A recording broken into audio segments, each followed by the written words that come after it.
Hi guys, how are you? I hope you guys are good. I don't know, I said how are you as if like someone's gonna answer me, but I hope you answered me anyway and said you good. um welcome back to the channel. If you're new here, hi, my name is Zandi. I hope that you will enjoy being here. I hope you will subscribe to the channel. I hope you'll enjoy my videos. So I had said that I'm going to do this video today. I am now going to be answering questions. I had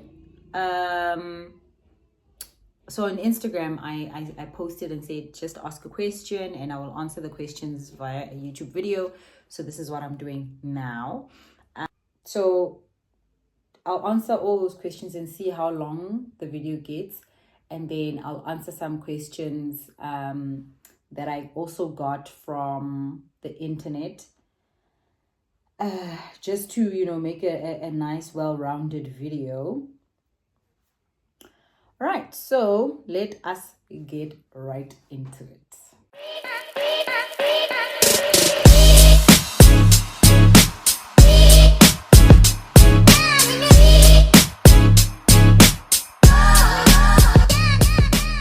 All right, so now I'm going to go into these questions. I am not going to read the name. I'm only going to read the question unless it's a question from like someone I know they don't mind if I share their name. But yeah, that's what I'm gonna do. I'm gonna ask the question and then answer the question based on that. So no reading names. Okay, this one is from my husband. He's like, why ulemuntle so? I think God just wanted me to be muntle for you. Okay, now let's get into like the more serious questions, ne? This person asks, how's the natural hair journey going? Both yours and Zoe's. Okay, so I have mentioned a few times on Instagram how much I've felt like I've been struggling with natural hair, to a point where I've always been like, I'm gonna cut this hair, or I'd say, I'm gonna relax the hair, or whatever the case may be. I still have my natural hair, and Zoe also still has a natural hair. I'm not planning on unnaturaling her hair anytime soon. I want her to be the one to decide if she doesn't want natural hair anymore. And I'm actually now thinking of taking her to the salon. But I'm actually looking for a kid-specific salon. If I can find something like that, that would really be great.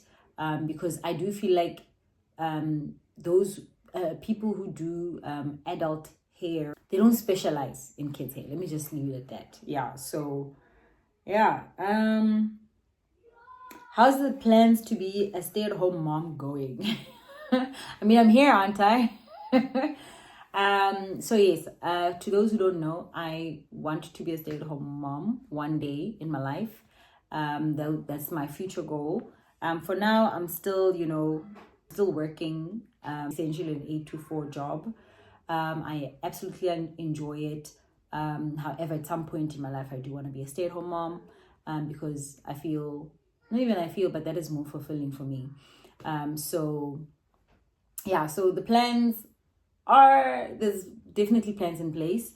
The main reason I want to be a stay-at-home mom, besides the side of like the purpose and everything, but it's just that I want freedom of time. I want to be able to do what I want to do when I can. So yeah, that's how that is going so far. Are you enjoying YouTube? I really am. I think I'm actually enjoying it more than I thought I would.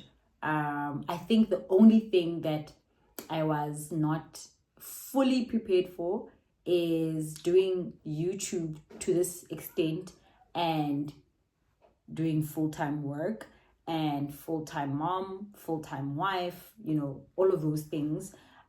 Trying to navigate all of that and making sure that I don't take away family time, or I don't take away work time, or all of that.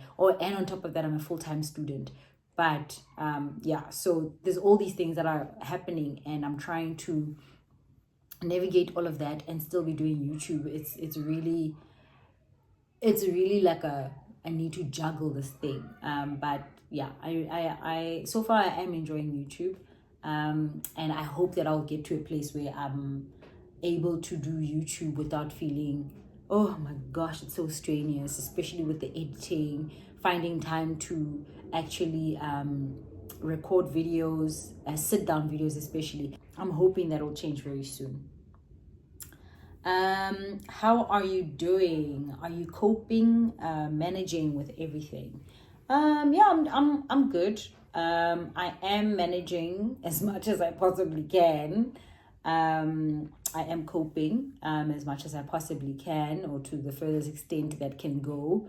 Like I said, I am right now studying. I am working. I'm a mom. I'm a wife. I'm a me. So all those things, just having to juggle all of it together, can prove to be a little challenging sometimes. But thus far, I think I am managing. I am coping with it. School hasn't gotten that hectic yet, even though like it is getting to a point now. My postgrad diploma, and right now we're busy with research. But I do have other modules that I'm also doing at the same time. So yeah, so it's not yet hectic, but I am able to manage for now. But I think I'll be fine. Yeah. Okay, not a question, but I really love that you started YouTube. I've been waiting. Thank you. Right. How does it feel to be a two-time graduate? What are your future academic plans? Oh, okay, this is a nice one.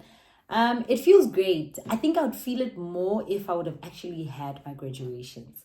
I did not have graduation. I completed my undergrad in 2019, and my graduation was going to be in April of 2020. And then I finished my honors in 2020. Was going to have graduation in 2021. But there was still no graduations happening at that time, especially in 2020 with the hard lockdown. And then in 2021, it wasn't really happening because, there were still all those restrictions and all those things. So yeah, but it does feel great to know that I have two qualifications. I am actually currently studying. I'm doing a postgrad diploma. So my undergrad is in corporate and marketing communication, and then my honors is also in corporate marketing and communication, or corporate communication and marketing, which I focused more on the corporate communication side of things. And right now I'm doing my postgrad diploma in higher education, as I'm currently working in higher education. So yeah, so currently, yes, I am doing something education wise or academics wise. I do want to do my master's at some point, but it won't be in higher education or in education. It'll most probably be in communications stuff. Or if I can merge the two, maybe it'll be that. Who knows? So yeah, that's my future plans for now. Okay, I think this was a mistake. Oh, planning on having more kids, or you think you are done? You know what, ne? No, I'm happy with the number of kids we have. We have a boy, we have a girl. I'm happy with that. We are both happy with that. And in any case, I've always wanted to have two kids. That we are fulfilled with the two kids that we have right now. Yeah, I don't know. I hope that answers you. I don't know if that answers, but I hope it does answer you. What more can we expect from you on YouTube? Yo. Yeah, I mean, there's definitely things I'd like to do with the YouTube channel, but I don't want to overcommit, nor do I want to say, these are the things that I'm planning to do, and then now when I don't do it, you guys call me out on it. So for now, yes, there are things that I am planning, or there's definitely a purpose to why I started the YouTube channel. It's not just to have a YouTube channel, but there's definitely a reason why I started. But for now, this is where I'm at with the vlogs and the sit down videos. And also I feel like it's getting a bit dark. I should probably do some lighting of sorts or something. Okay. But yeah, that's what I can say for now. That expect great things to come, and hopefully, you guys will really enjoy the content that I bring. And thank you so much already for the subscribers that I have already. Last I checked, I think I was on 69 subscribers. So truly, I'm really thankful for that. And thank you so much for also just interacting with my videos, liking, sharing, commenting, and all of that. I really do see the interaction. I do see the sharing. Thank you so much. And even if you do share and I didn't see it, but thank you. I really appreciate that, truly. Okay. What is God saying to you about 2025? Yo, you guys are deep, yeah? God is saying a lot to me about 2025, what the year is, and what I need to be focusing on in this year. And the past few years, the main thing that has been restoration. The biggest thing that I do believe God is talking about, and I think I did speak on this in an earlier video, that is God is just speaking to me about purpose, that everything that I do, everything I touch needs to be done with purpose, that I need to be thinking of the end goal, need to be thinking about why am I doing this, and everything that we do needs to be to the glorification of God. So yeah, that's the biggest thing that God is speaking to me about. That is purpose. I will definitely get to a point where I speak more in depth about it. But yeah, for now, I'll leave it at that. Not a question, but keep doing what you are doing, Mama. I'm inspired to also start and do it afraid. Okay, just says Afra, but I'm assuming it's do it afraid because that is something I love saying, just do it afraid. So yeah, I mean, the first video I posted here, I think I titled it the one where I do it afraid. So thank you so much. I really appreciate that. And the biggest thing, of course, is to inspire the next person, and not just inspiration like airy-fairy inspiration or motivational inspiration, but actually godly inspiration for the next person. So thank you so much. I really appreciate that. Okay, so now I'm gonna do questions from the internet. I think I can do maybe 3 questions. Just for to get to know me a little bit more. Okay, so if you could visit any place in the world, where would it be and why? Okay, so I have 2 places. The first place is London. The second place is Norway/Switzerland. Okay, so 1, London, because I have always had this love for London. I remember after matric, I took a gap year in 2009, and in that year, there was this job that was lined up for me to be an au pair in London, and I was so excited. I remember looking into London, like, what's London about? And listen, I was so impressed with London, and I was just like, that's where I want to be. And I was like, one day, if it so happens I move overseas, this is where I want to go. And even the weather, that's like my favorite weather. I want to say that maybe it's possible that that's actually what got me to love that kind of weather, like rainy weather where you're wearing, and I love winter clothes, and the fashion in London is just amazing. So yeah, that's one place. And then Norway, Switzerland is because Norway, I've always loved how beautiful it looks, especially with the northern lights. I just love that. And then Switzerland as well. It's just a beautiful country. I love the greenery. I love how it looks, but also my husband and I share that love of those 2 places, Norway and Switzerland. So yeah, that's why I would want to visit those 2 places or 3 places. Let's see. How do you spend your free time? Sleep. It used to be sleep, but now I spend it a lot with my kids. Sometimes really spend it with my husband. We're just sitting and doing nothing. In those times that we do have something to do, we usually go out with our kids. We love going for ice cream. We love taking our daughter to like go to the playground somewhere. So those are the things that we love doing. I do love reading as well. That's one other thing that I do enjoy doing. Okay guys, so I've just had to change venue or rooms, but yeah, I'm done. But I'm gonna answer just these two last questions, and the one is, what book or movie left a lasting impression on you? So book is One Night with the King. And then movie, one of my ultimate favorite movies of all time is The Proposal, with Sandra Bullock and Ryan Reynolds. I almost said Ryan Gosling. Ryan Reynolds. I love that movie. Like, that's one of my absolute favorite movies ever. So the book One Night with the King, it's a book based on the book of Esther.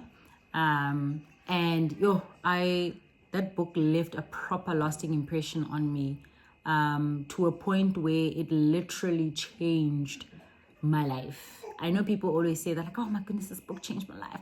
But literally, in the most literal sense, that book changed my life. Oh, wow. Are you done now? Okay. That book literally changed my life, because I remember I was in high school. I think I was in grade 11 or matric. And my sister was in varsity, and she came home over the holidays, and she came with that book, and then she was like, listen, I want you to read this book. And that's actually when I started loving, that's where my love for book reading started. So I read the book, and that book, I mean, I obviously I knew the book of Esther, but I did not know it to that level.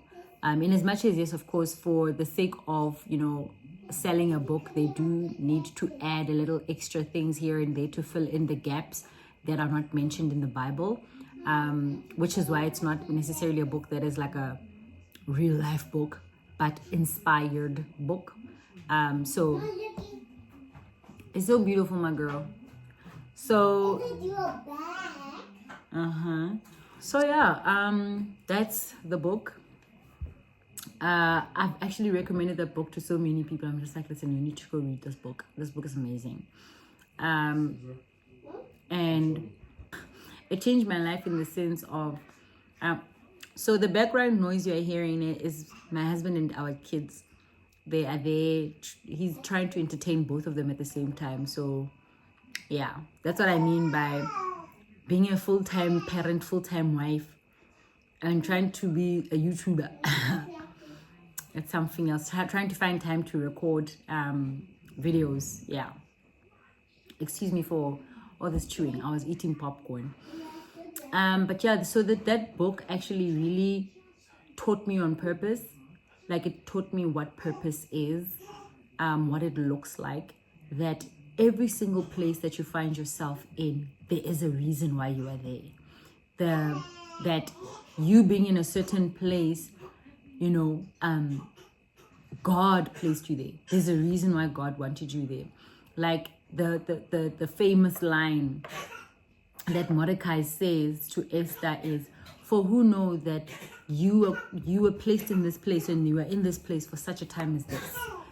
So you never know where you are at a certain time, at a given time, is the exact time that you need to be there and need to be in that place and doing what you're doing, that you were actually called for someone who's in that place. And that's why I do think that's why also God is really emphasizing on purpose to me this year. Then the last thing, so I can close this video, is, who do you look up to and why? Who do you look up to and why? Okay, this one is I want to say it might even be a video on its own, but no. I have a few people that I look up to for different reasons, but for the sake of let's say for the sake of what God is speaking to me about this year, I'm going to mention this one person.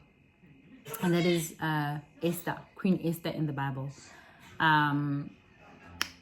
She was just this person who was minding her business. Then, boom, just like that, her life changed overnight. And she had to now be in this place of, okay, I have all this power now. What do I do with all this power? Or I have all this access now. What do I do with all this access? You know, and even when she was in that place of power or access or whatever, she still relied on God so much, you know.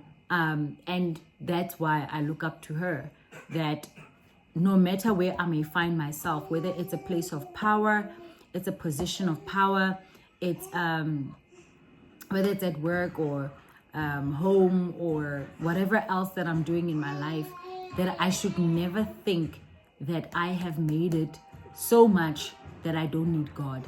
Even if, let's say, tomorrow I win a lotto and I have 100 million rand in my possession or whatever, that I should never think that now that I've made it in this sense, I don't need God.